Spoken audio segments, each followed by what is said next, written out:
At 6:04 now, neighborhood associations with predominantly white homeowners have worked to kill or either delay hundreds of affordable housing units here in New Orleans, where the majority of the population is black and working class. That's the conclusion of a scathing report that says racist housing policy still persists here in the Crescent City. WDSU's Greg LaRose takes a closer look at the findings.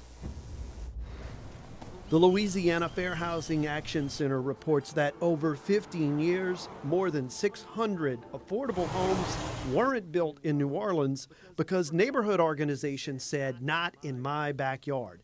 It's known as NIMBY opposition, and it can sway policymakers who make development decisions.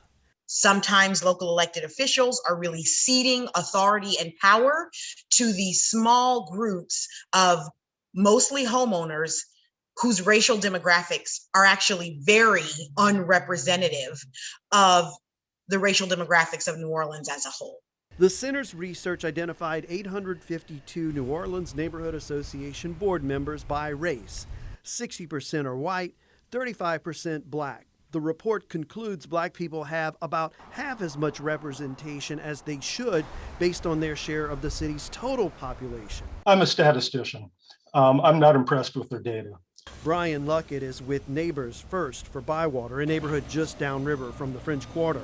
It's a fair housing advocacy group, and it is in their interest to racialize the narrative around housing. The Housing Center's report is critical of Brian's group and its stance against a proposed development on this lot in the Bywater.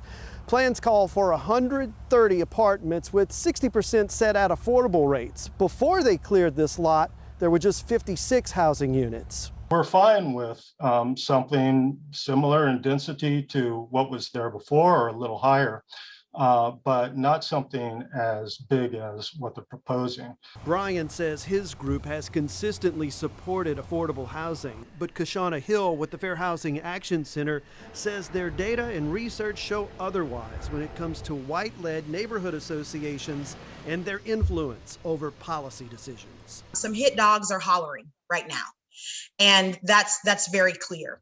At the end of the day, though, the numbers and the facts are what they are.